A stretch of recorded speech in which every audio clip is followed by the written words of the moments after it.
This is the episode 379 of the Rio Grande Foundation's Tipping Point, New Mexico. I'm Paul Gessing. And I'm Wally Drangmeister. I'm president of the Rio Grande Foundation, New Mexico's free market think tank. You can find out more about the foundation at riograndefoundation.org. Wally, there's no real other way to describe it, but specifically, February the 17th will be a day of historic implications around New Mexico, around the Gessing household, and for anybody who supports freedom in the state of New Mexico, it was a big day. And of course, I'm referring to primarily not the end of the legislative session, although that was big, but the end of New Mexico's mask mandate. We'll see if it's a permanent end. A few masks were burnt around the Gessing household in celebration and symbolism of the day, but that end of that mask mandate was a huge and momentous occasion. Yeah, absolutely, Paul. Very glad to see it. I've been out, and it's interesting. Obviously, notwithstanding COVID restrictions, we're in a free country. So if you want to choose to continue to wear a mask, you can do that. I would say most people have abandoned them already where I've been, although there are still some that would have it. And again, if you want to do that, keep doing it. The one thing we need to look at, though, is around the state is how is the mandate for children? Because, it's one of those things, Paul. Here's the thing. Policies always have pros and cons, strengths and weaknesses. And we're seeing a lot of problems with masks in children, the huge deficit in the development of language, the ability to learn and other things. So it'll be interesting to see how that will kind of roll through the rest of the school systems, not only this spring, but certainly into the fall as well. Yeah, definitely it's something that I had more concerns about for my children and for children around the state. Of course, this is a state that perpetually is towards the bottom of a lot of education-related indices, and a lot of children struggle to succeed in the best of times in New Mexico. And kind of an ironic note there, I posted this over at Airs of Enchantment from the Santa Fe New Mexican on the day. I think this was first online and then on Friday morning in the print edition. Anyway, you can go to airsofenchantment.com and find it. The unions, the infamous unions, and who have overreached so frequently throughout this pandemic with out of classroom so-called learning, remote learning, and there being a primary advocate for that, primary support for masking. Suddenly the governor decides it's time, finally. And here is a direct quote from the Santa Fe New Mexican. NEA New Mexico President Mary Parr Sanchez spoke in favor of Lujan Grisham's move, i.e. the mask removal, in a statement released by the union Thursday afternoon. She said, "I know that students will be much happier without the mask mandates, and I know that their learning will be accelerated. Give that they now can see the full expressions of educators that feel safe removing their masks." So, it only took 2 years for the unions to finally acknowledge that, masks, and of course, we know the devastation that the time out of school has wreaked upon our education system. Actually, we don't know yet. We don't know the full story, but we do see data coming out indicating how bad that has been for our children. But even the unions acknowledging that masks have negative implications for student performance. It's just, what changed to lead you to suddenly change your position, or at least state this publicly? Well, yeah, what did change? And, we've always laughingly had the comment about, it's about the science, which what does that mean? It's never meant anything. And, I think for the rest of time, it won't. Anytime a politician or somebody does science, they need to say what they really mean. But, Paul, the CDC still recommends wearing masks. They haven't changed. And we always said, "Whoa, we follow the CDC because that's where the science is." Well, New Mexico was one of the remaining few states that still had their mask mandate, and the science. And we've said flippantly, but it's unfortunately true.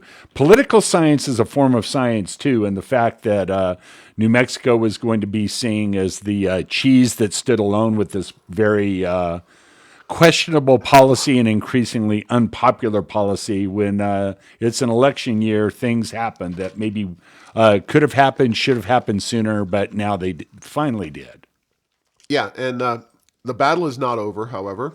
And at Errors of Enchantment, I posted an article detailing some of these things. Now, not every school or school district has unmasked their kids. This is a fluid situation, but I am confirmed for sure that Santa Fe public schools are going to wait until after spring break in March. So basically another month minus the week of spring break of masking unnecessarily. Bernalillo schools, not the county, but Bernalillo village schools are also, at least as I understand it, masked. I don't know of other districts at this point, although my daughter goes to a charter school here in the eastern side of Albuquerque, and her school is leaving it up to the discretion of the teachers, which is, to me, a disastrous approach just from a governance perspective. But we will find out how that whole situation pans out. UNM and CNM are still requiring masks, but NMSU is not. Of course, you go to a basketball game at the Pit, the most packed place in New Mexico, and no masks there. So again, even at this late stage, it is completely all over the place. Now, and this again is all written up at errorsofenchantment.com, because there are tangible steps to be made. You may not be able to pressure the schools that your children go to or other schools around the state to act, but it doesn't mean you shouldn't be aware of the situation and act accordingly. In this next case, there is a call to action, which is businesses. My wife and I went out for a belated Valentine's Day dinner to a locally owned restaurant and had a delicious meal there. All of the employees were unmasked, which was great to see. Mm-hmm. But a lot of the big national chains, big corporate restaurants remain masked. And I think it is worth it if you have the time, whether it's on Twitter, social media, they respond to these kinds of things. Whether it is a comment, they're always asking for comments from their customers. Say, you should unmask your employees. There's no reason they should be forced to mask while individuals are not. So businesses are one of the big areas that I think we need to really, as Americans, as freedom lovers, push back again on. And then ending the emergency. Of course, the mask does not the end of an emergency make. The governor still has her health order until March the 4th. She could renew that. Who knows how long we will be in an emergency status. But it's time for us to raise attention, raise awareness, and obviously get out of the emergency.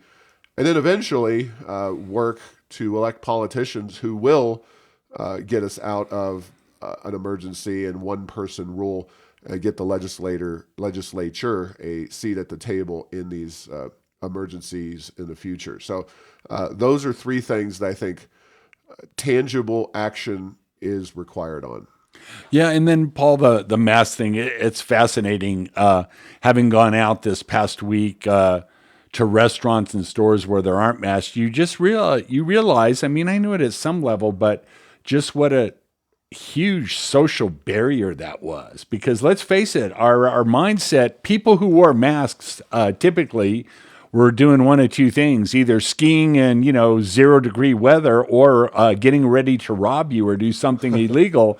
And so there's no way to smile at somebody. There's been a lot of friction, like in the restaurant industry, between unruly customers and servers, and a lot of things have gone on there. The final couple points I want to make is one, the language development skills in preschool kids, and over 2, they've been forced to wear the masks. I think that for most families that do a good job speaking to their kids could overcome some of that. But there are a lot of developmental things that the time period is critical, and language is definitely critically developed between ages of 0 and 5 or 6. And so, yeah, we don't know the damage that will cause. And then finally, my favorite, Paul, out this weekend in a restaurant, most of the servers did not have a mask on, but a couple of them did. And then, Paul, this is my favorite. They have their mask on, but then they have it where their nose sticks out, which defeats the whole purpose of the mask. Right. And so I would just say to people, if you have your mask on and you have it at what I call half mask with your nose sticking off, you might want to consider why you're actually wearing that thing, because it's not saving anybody from anything. Right. A couple things. As you mentioned, the CDC is keeping its recommendations in place on masking and masking kids. It's it is worth reiterating. The CDC is hyper cautious. That is their entire approach to every single issue. They do not act in a way that respects normal people's need to move on with their lives. And the CDC just quietly lowered the standards for speech and early childhood development. Now children should know approximately 50 words at 30 months rather than 24 months. This kind of situation is related to clearly masking, and they want to kind of cover this situation up. Also, yeah, and then Paul, that's just one right there. We're going to change. We know there's no justification for that, but we know COVID masking in young children has caused damage, and we don't want you pointing the finger at us. So we're going to change the barometer by which these things are measured, so it won't come back to be pointed at us. And I have a feeling that's going to backfire spectacularly. So. Yeah, and on that note, the state senator, Greg Schmiedes, from right here in New Mexico, has an article at The Federalist, which is an online news journal. The Centers for Disease Control's lies have destroyed its legitimacy. It's from February 22nd, 2022. So it's a very new article and worth checking out. If nothing else, I mean, Schmiedes is a doctor and somebody who knows of what he speaks when it comes to health issues. And kind of to tie that entire situation down, I have a post also at Heirs of Enchantment. There's a quote, a tweet specifically from Jay Bhattacharya, which is one of the doctors kind of on a national level who has signed the Great Barrington Declaration and been more of a open economy, open living sort of person, as opposed to locking everybody down, just try to make sure that old people, if you can avoid it, are exposed. He tweeted, "Closing schools is and was such a catastrophic mistake. It has harmed the life prospects of countless children with the greatest harm to poor kids everywhere. There must be a brutally honest revision of the misguided thinking by public health officials that led to the decision." In New Mexico, we have the 6th most time lost in school. We as a state, due to our governor's policies, not, you can blame Scrace if you want to, but it was our governor's decision. Our kids lost more time in the classroom than all but 5 other states. That's according to Burbio.com. So when the governor comes out of this session touting all of the great things about how much money she's going to be spending, and we're going to be spending on education, you can't get back a year of learning. And then you can't get back another 9 months of learning with a mask on, which even the unions now are acknowledging is inferior to learning without a mask on. So money can't buy you, not just love, it can't buy you an education by itself. Go ahead. And nationally, Paul, there's no question that you need a level of funding for your teachers or education suffers. But the minor tweaks and adjustments, and New Mexico just gave its teachers a big raise. In and of itself, that will not do anything to improve education. It's what the teachers do. not how much they're paid. And again, to the extent you can argue, and you know what, I'll accept your argument. All things being equal, paying our teachers more is good. But yes, all things are not equal, and much more is required than that. And we are Paul, we were not doing well educationally in New Mexico before the pandemic hit. We were towards the bottom. And so now we're probably in the same situation, but the bottom is even further below. And in a, modern technological society, what jobs are and what skills you need to have, the ability to do math and read and write, much less higher level thinking is very, very important. And so, I actually would support, and I know this is going to sound crazy, I would love to hear a weekly education update on what's going on, because we're in such a crisis with education in New Mexico, bringing some day-to-day light on that. Again, not asking to bring back a COVID-style weekly update, but man, New Mexico schools have a lot of issues they need to deal with, and I don't know how we're going to get there from here at this point, because it seems like, okay, more funding and everything else staying the same. Yeah. So we're going to move into the legislative session now, and we'll start with not so much gossip, but kind of the personal developments of the session. One was Democratic State Rep Georgene Louis was arrested for a DUI and faced charges of speeding and failing to show her vehicle registration and proof of insurance. She was the chair of a committee that was to hear a very important, the worst bill of the session in all our tallying, SB 14, the Clean Fuel Standard, and more on that in a minute. But that was not a good look for the legislature. Egolf, Speaker of the House, leaving the legislature. His chief of staff, a woman named Rena Zerpansky, will run for his seat, but we'll see. We'll have a new speaker regardless of what happens in this upcoming election. It would be a big road to hoe, but the Republicans, given the tailwinds facing them, have to at least consider that a possibility that they will somehow win over the House. Regardless, if the Democrats do, it'll be interesting to see who they pick. And of course, Egolf, as we've talked about on this podcast, ruled the legislature with an iron grip, not always, certainly not always in a ethical manner aligned with the rules of the body. But your comments on Georgene Louis and Brian Egolf situations there, Wally? Yeah, Paul, it's interesting with with Egolf leaving. It seems to me like there's been a massive influx in progressives into the House, to the point where maybe they're now further to the left of the speaker that was largely responsible for the plans to get them elected in the first place. And so, it's funny what he's retiring to spend more time with his family. As you know, my dad was a basketball coach, and Paul, the joke among coaches of any kind is if you're going to get fired, you always retire to spend more time with your family. So is that the case with Brian Egolf? It's certainly something that needs to be considered. And regarding the DWI, it's a sad situation. That's New Mexico.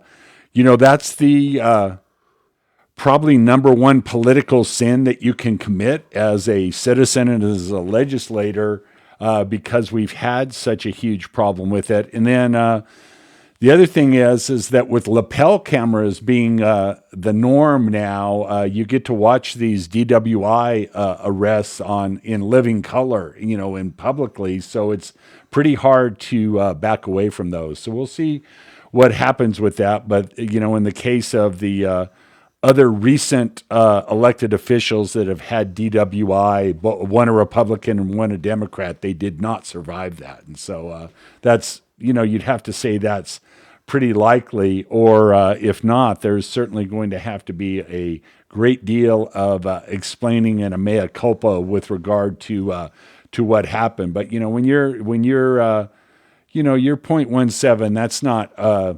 0.06, 7, or 8. You know what I mean? That's twice the legal limit, and there's no question you're of great danger to yourself and others. And then the arguments always can be made, well, no one was injured. Well, yeah, no one was injured that time. That's the key. So Yeah, and we'll see what ultimately happens with her, and we'll see what happens with the Speaker of the House in that situation. Obviously, an election not too far down the road, and just to kind of right before we jump into the legislative agenda, I think you and I agree, and most people I talk to agree, that it's highly unlikely there would be a special session, even though clearly the governor didn't get a lot of what she said she wanted out of the session. They've had 2 special sessions in the last year, and I can't see them coming back for a special between now and the election. yeah, what are the things you could come for a special session? You could have the hydrogen hub and energy issues would be one thing. Crime bills. Yeah, and then crime bills as the second. And so, first of all, with regard to both of those, you are going to need Democrat votes to pass those in the legislature. Yeah. And so if you're the governor and you call a special session to bring those back, and then you don't get the votes, that, I can't imagine anything worse. I can imagine things worse, but Worse for her. There are few things worse than that for a governor to call a special session on an issue and then come away with nothing. Yeah, because it's an open secret that on those 2 issues, Democrats were the primary obstacles to her getting what she said she wanted at the outset of the session. The crime bills, and that hydrogen hub, which Rio Grande Foundation never really jumped on board with one way or the other. Maybe we'll have somebody on the podcast who's a really passionate supporter of the hydrogen situation, see what they have to say about it, because I doubt that is entirely going away one way or the other. I know there's a lot of federal subsidies tied up in making that happen. I think there's supposed to be 4 sites across the country, and states are going to jockey to see if they can get on board that subsidy. Yeah, and it sounds like those hubs will be determined relatively quickly. So the federal hub, the time may be of the essence. And my understanding was there were some things that were going to happen in March, but we will have to wait and see. Anytime you come out of a session, if you call the legislators back this week, I have a feeling they'd find out a reason not to come, being exhausted. So we'll have to wait at least probably till next week to see if something's going to be announced or happen. Yeah, so stay tuned. A lot of bills, critical bills. SB 14 was the one that we were encouraged by its failure. That's the Clean Fuel Standard bill. It was amended to include a 3-month extension on P&M at San Juan Generating Station. It also was delayed by 24 hours in House after having already been passed through the Senate by Georgene Louis's DUI. It choose the chair of a relevant committee that was supposed to hear that, but it ultimately failed on a tie vote in the House. That was a shocker. We really thought that was going to be just railroaded through the session, and so SB 14, also the gas price increase bill, that one died, and we're all for the better for it. HB 6, net zero, died, actually a relatively quick and painless death. Not a lot of hearings were heard on it. Pretty much died early on. SB 8, SB 144. SB 8 was the original voting bill. SB 144 was what it got dumped into. Neither were good. SB 8 was awful for a variety of reasons, including, but not limited to, collecting votes Friday after an election, if they were mailed in, just a disaster waiting to happen. SB 144 didn't have that provision, but it had a number of other bad things, including the drop boxes. It had registration for one time for absentee voting and a quote unquote permanent list. It had a number of other bad things. Quite frankly, we've got more to talk to than we have talk about than we have time. But that was another bad bill. Failed. The best thing that happened was HB 163. Some tax cuts were passed, and the governor hasn't signed anything out of the session, but I fully expect that she will. It's got a child tax credit of between $25 and $175 per kid, a $1,000 nurse tax credit for 1 year only, a military pension that will be phased in over 3 years, starting with $10,000 of military pensions, tax exempt, and $20,000 and $30,000 for 3 years. And then we'll see what happens because it's only a 5-year piece of legislation. Social Security tax exempted up to $100,000 for single filer, $150,000 for married, and then reducing the GRT from 5.125 to 4.875 at the state level, unless revenues drop by 5% or more, and then some GRT deductions on business inputs for manufacturers. We would love for everybody, Wally, to get those same deductions, but unfortunately, all we can get out of this session is if you're an accountant and your client is a manufacturer, you no longer have to charge them for presumably you're a contract accountant. Yeah, but if your client is another service business, you do. So Right. it's crazy. So, and it's one of those manufacturing, I don't say it's overrated as an industry, but manufacturing's complicated and there's a lot of service inputs that go into that. And so they draw a very bright line. There's a romance about manufacturing. Absolutely. And I think it comes from the Rust Belt era and not wanting that to happen. But, our manufacturing equivalents here in New Mexico tend to be mining and energy production. And there is no love lost or romanced in those particular industries here in New Mexico. And then, Paul, just in context, we talk about these tax breaks. I'm fine. They're good. I'm not sneezing at any of them. But just to put it in context, we spent a budget of over $1 billion higher than in the past. True. And if we took that $1 billion and returned it to the citizens of the great state of New Mexico, that's roughly $500 for every man, woman, and child in the state. And so to just put that in context, a family of five could achieve $2,500 in tax break if we would have gone to that approach. We didn't. We spent the money. We put it in a way that people are concerned that when revenues go away, what are we going to do? Because it's amazing how much easier it is for governments to add programs and add spending and how difficult of a time they have cutting those back when times are leaner. Yeah, just to give an idea of how the tax cuts shake out relative to the spending. The spending went up by a little over $1 billion in a single year from about 7.4 to 8.5. More or less, but the tax reductions tallied all things combined, assuming that the GRT does happen, because you never know, revenues could drop. It's a pretty high cotton we're living in right now in terms of the amount of revenue flowing in from oil and gas, et cetera. And the feds, there's a lot of money around. So a 5% drop would certainly not be, it would not be unprecedented, but $400 million is about where we are in terms of the annual reduction in taxes.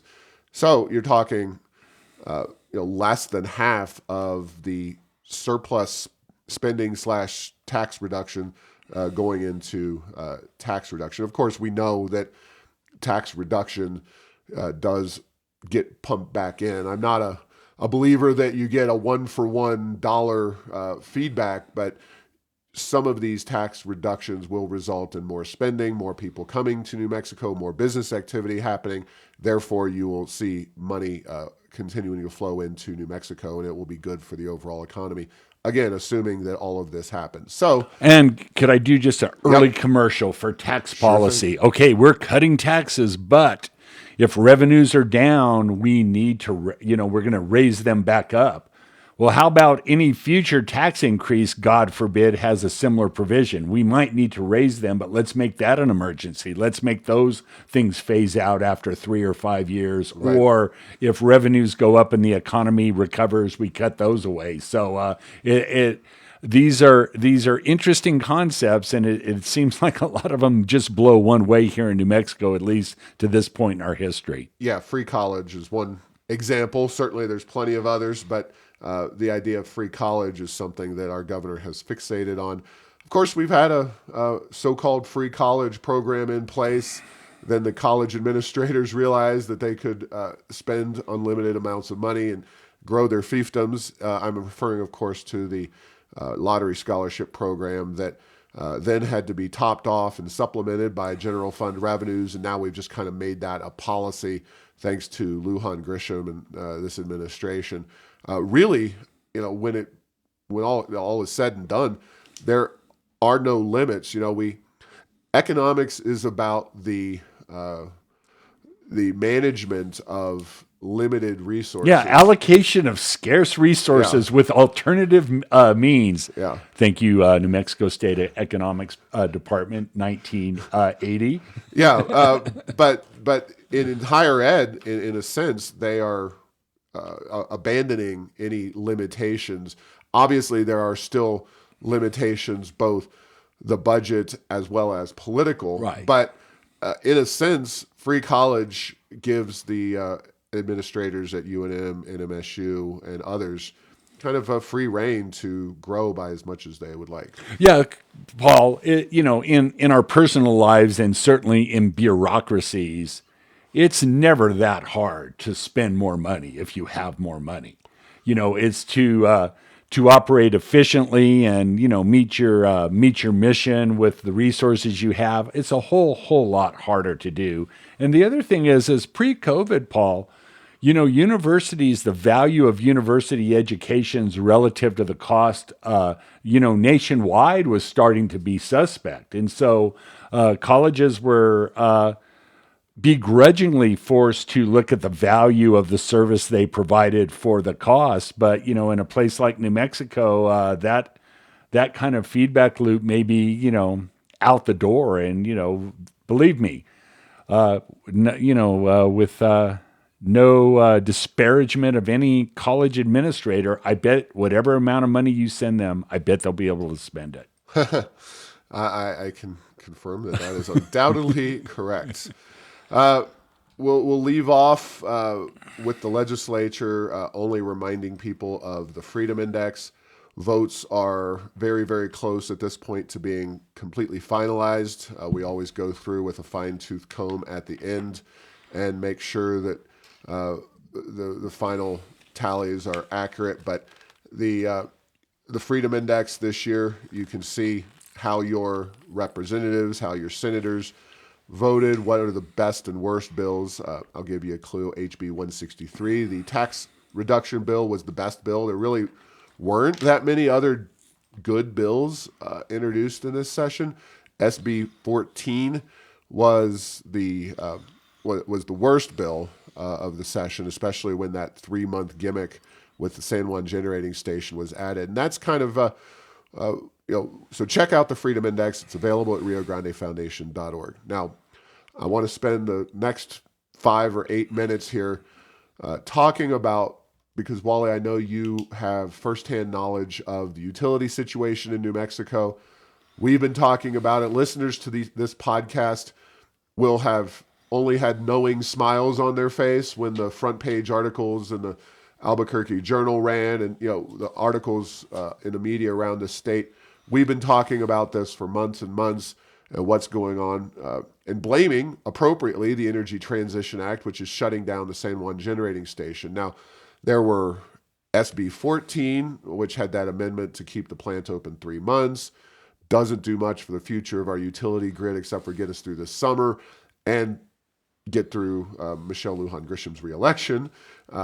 Then you had the Republican bill, which was 2 years on the power plant and then adding combined cycle natural gas as a renewable fuel source. Now the issue, because it didn't pass this session, is going to be at the Public Regulation Commission. 3 months is the application for PNM, kind of work with me here through this situation. Where are things and where do you see things going? Well, the Energy Transition Act falls into the category of what I call aspirational legislation that turns into aspirational regulation, and we saw a whole lot of this in the Obama administration, where you set these targets that have whatever 3, 5, 7, 10, 15, 20 years.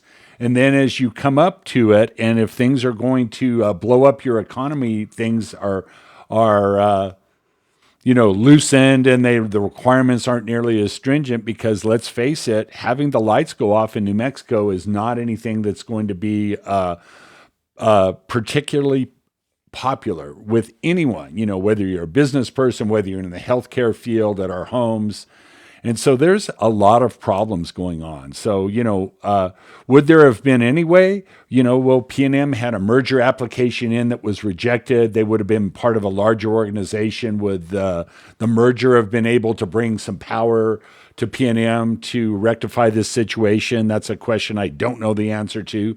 But I do know that PNM's other plans for adding wind and solar and batteries have been slowed down because of supply chain issues. And lo and behold, you read in articles published in disparate journals, both the Albuquerque Journal and the Wall Street Journal, with similar articles quoting PNM executives saying, yeah, we are in a serious situation. We are facing blackouts, rolling blackouts. And believe me, just to be clear, Paul, brownouts are the worst.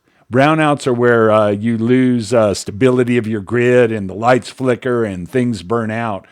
As bad as rolling blackouts are, where you're out for an hour or two here and then another area's out, those are far better than brownouts. Brownouts are the absolute worst, but we're looking at that going forward. And so the other issue is that I've seen that this is not necessarily a one-year issue. This is a multi-year issue, but obviously you want to get through the peak electricity demand when it's hot here in New Mexico in the June, July, August, September into early September points of view, and we'll see what happens. I mentioned before, and I think it's worth mentioning again, I watched the a PRC hearing on this, and they have a watching that, it doesn't give me a lot of confidence, frankly. It was that they're trying to figure out what the right questions are to ask the utilities, and then they'll have a proceeding where they ask the utilities these issues and see what options are available regulatorily to address this, which frankly could be pretty limited at this late point. But a commissioner, and I'm not saying the name because I didn't write down the name of the commissioner, but one of the commissioners said, well, if we're going to have blackouts or brownouts in the coming months, we probably ought to make sure that that's communicated early and often. Basically, blackouts and brownouts are coming, New Mexico. You need to be prepared for them. So I don't know if it's going to come to that, if they will, pull the rabbit out of the hat and get some resources enough to where that's not significant. But, again, another point that I've made is that in New Mexico, if you're a PNM customer, their reliability has been absolutely stellar over the past decade or so. Just fantastic at a retail level. So even people that have had maybe oxygen machines and other things, they always recommend you have a backup supply, but you haven't had to deal with it very much. Obviously, there's lightning that takes out neighborhoods for periods of time, but it's been fantastic. We're not used to having the power go off like they are in California, and I think our issues may be stronger than they were in California, who, through their own flavor of bad electricity regulation, have gotten their customers used to having the lights go out all the time now. Now, just a few items to wrap up that discussion. One is that the PRC has to act, I'm told, by the end of March in order to extend the life of the San Juan generating station because of deals in place regarding the coal mine and employees and all kinds of different things. Also, just by doing 3 months does not a solution make. We're PNM is getting out of Palo Verde in 2023, and then 2024 they're getting out of more of Palo Verde. So multiple leases that they have down with that nuclear plant, and then in 24 the Four Corners power plant also they're supposed to be out of. So this is not a problem that is going to be solved in a single year or 3 month situation. What is your take, having followed the PRC, and especially throwing in the wrench or the angle that these people, progressive, Republican, conservative, Democrat, may not be super excited about carrying the governor's water through her reelection, because she was, of course, the primary cheerleader for switching the PRC over to a governor-appointed body and essentially pushing these people all out of their jobs come the end of 2022. I know this is crystal ball time, but what's your take on how you think the PRC might handle this? I just think a 3 month extension really gives the governor exactly what she wants without solving the problem. Do you think they might extend that? I mean, I don't know how these filings and hearings really work in terms of what the PRC can do and say, no, we're not going to do this. We're going to do what we want to do, that kind of situation. Yeah, so you're describing they're a involuntary lamed up group. So they've been basically there was a constitutional amendment, and they're out of here. So yes, how cooperative will they be, and then what sort of long term thinking will this group have? And no matter what they do, Paul, it will be subject to re-review by the appointed commission that's coming in. But, the point is, the underlying point is, we have bigger problems here in New Mexico other than July and August of the coming year for electricity, right, given what's happened. The other issue is that PNM is received the permission, and I don't believe they've actually done it, to securitize their stranded costs. So will that impact that? Or are they going to have to give some of that back? Would that be delayed?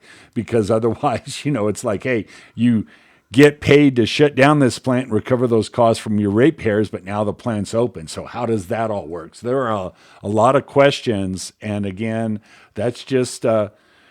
it reminds me of A Princess Bride. Inconceivable that this is going on, but we've been talking about this over the past couple of years in terms of potential things happening, and we're not saying we're told you so. That is not the idea, but yeah, there are a lot of issues and a lot of problems, and unfortunately, they're coming to roost in New Mexico in a very big way. And the bottom line, I don't know what it's all going to mean. They have to do a lot of things. They have to do them very quickly, and they're very complicated. Or the lights, if not assuredly, will go out. The likelihood of them would go out. Oh, and one more thing, and then I'll be quiet. They want to run one unit of San Juan during that summer period. Well, that plant has had deferred maintenance like crazy. They had a cooling tower collapse. Mm-hmm.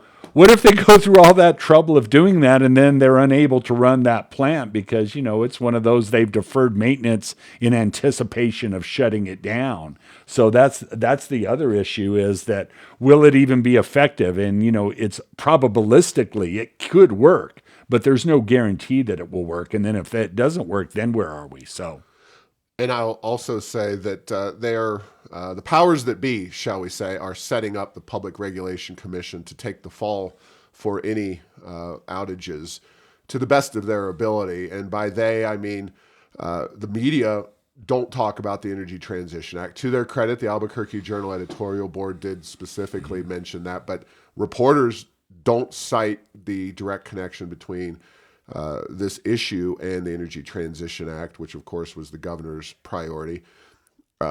Attorney General Balderas has particularly called out the PRC. Yeah, he blames the PRC, and are they culpable? The other one who's kind of skated to this point is PNM.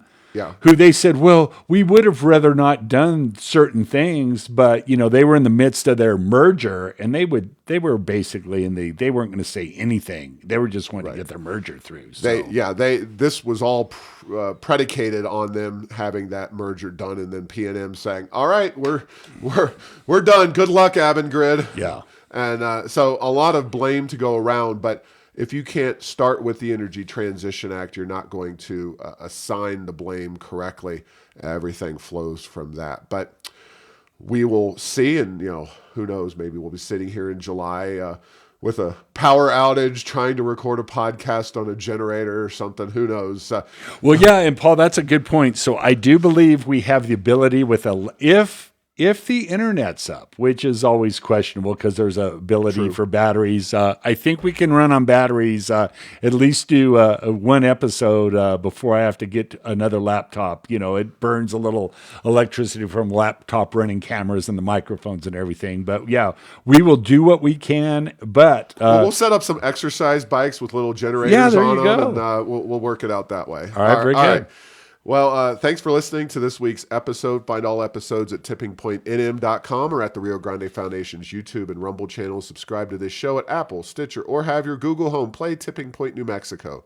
Thanks to Path 3 Marketing for producing this show.